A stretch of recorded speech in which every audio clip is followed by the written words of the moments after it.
तिलोत्तमा की उत्पत्ति, उसके रूप का आकर्षण। नारद जी कहते हैं, युधिष्ठिर, तदनंतर संपूर्ण देवऋषि और सिद्ध महर्षि वह मान हत्याकांड देखकर बहुत दुखी हुए। उन्होंने अपने मन, इंद्रिय समुदाय तथा क्रोध को जीत लिया था। फिर भी संपूर्ण जगत पर दया करके वे ब्रह्मा जी के धाम में गए। वहां पहुंचकर उन्होंने ब्रह्मा जी को देवताओं, सिद्धों और महर्षियों से सब ओर घिरे हुए बैठे देखा। वहां भगवान महादेव, वायु सहित अग्निदेव, चंद्रमा, सूर्य, इंद्र, ब्रह्मपुत्र महर्षि, वैखानस, बालखिल्य, वानप्रस्थ, मारीचिष्य, अजन्मा, अभिमूढ़ तथा तेजोगर्भ आदि नाना प्रकार के तपस्वी मुनि ब्रह्मा जी के पास आए थे। उन सभी महर्षियों ने निकट जाकर दीन भाव से ब्रह्मा जी से सुंद के सारे क्रूर कर्मों का वृत्तांत कह सुनाया। दैत्यों ने जिस प्रकार लूटपाट की, जैसे जैसे और जिस क्रम से लोगों की हत्याएं की, वह सब समाचार पूर्ण रूप से ब्रह्मा जी को बताया। तब संपूर्ण देवताओं और महर्षियों ने भी इस बात को लेकर ब्रह्मा जी को प्रेरणा की। ब्रह्मा जी ने उन सबकी बातें सुनकर 2 घड़ी तक कुछ विचार किया। फिर उन दोनों के वध के लिए कर्तव्य का निश्चय करके विश्वकर्मा को बुलाया। उनको आया देखकर महातपस्वी ब्रह्मा जी ने यह आज्ञा दी कि तुम एक तरुणी स्त्री के शरीर की रचना करो, जो सबका मन लुभा लेने वाली हो। ब्रह्मा जी की आज्ञा को शिरोधार्य करके विश्वकर्मा ने उन्हें प्रणाम किया और खूब सोच विचार कर एक दिव्य युक्ति का निर्माण किया। तीनों लोकों में जो कुछ भी चर और अचर दर्शनीय पदार्थ था, सर्वज्ञ विश्वकर्मा ने उन सबके सारांश का उस सुंदरी के शरीर में संग्रह किया। उन्होंने उस युवती के अंगों में करोड़ों रत्नों का समावेश किया और इस प्रकार रत्न राशिमय उस देवरूपिणी रमणी का निर्माण किया। विश्वकर्मा द्वारा बड़े प्रयत्न से बनाई हुई वह दिव्य युक्ति अपने रूप सौंदर्य के कारण तीनों लोकों की स्त्रियों में अनुपम थी। उसके शरीर में कहीं तिल भर भी ऐसी जगह नहीं थी जहां की रूप संपत्ति को देखने के लिए लगे हुए दर्शकों की दृष्टि जम न जाती हो।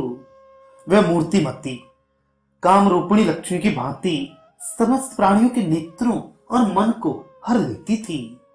उत्तम रत्नों का तिल तिल भर अंश लेकर उसके अंगों का निर्माण हुआ था, इसलिए ब्रह्मा जी ने उसका नाम तिलोत्तमा रख दिया।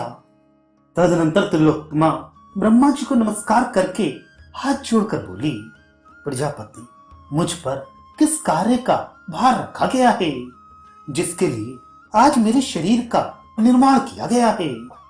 ब्रह्मा जी ने कहा, भद्रे, तिलोत्तमे, तू सुंद और उपसुंद नामक असुरों के पास जा और अपने अत्यंत कमनीय रूप के द्वारा उनको लुभा। तुझे देखते ही तेरे लिए, तेरी रूप संपत्ति के लिए उन दोनों दैत्यों में परस्पर विरोध हो जाए, ऐसा प्रयत्न कर।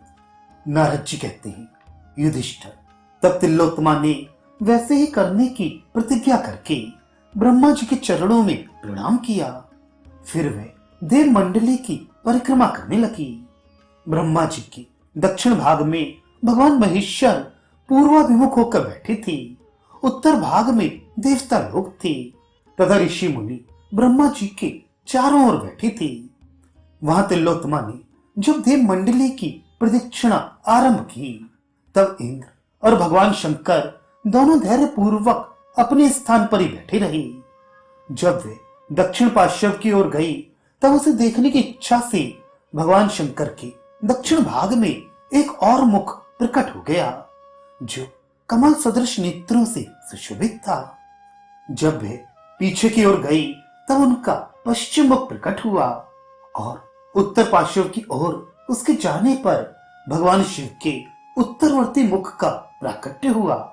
इसी प्रकार इंद्र के भी आगे, पीछे और पार्श्व भाग में सब ओर लाल कोने वाले सहस्त्र विशाल नेत्र प्रकट हो गए। इस प्रकार पूर्व काल में अविनाशी भगवान महादेव जी के 4 मुख प्रकट हुए और बलहंता इंद्र के 1000 नेत्र हुए। दूसरे दूसरे देवताओं और महर्षियों के मुख भी जिस ओर तिलोत्तमा जाती थी उसी ओर घूम जाते थे। उस समय देवादिदेव ब्रह्मा जी को छोड़कर शेष सभी महानुभावों की दृष्टि तिलोत्तमा के शरीर पर बार बार पड़ने लगी।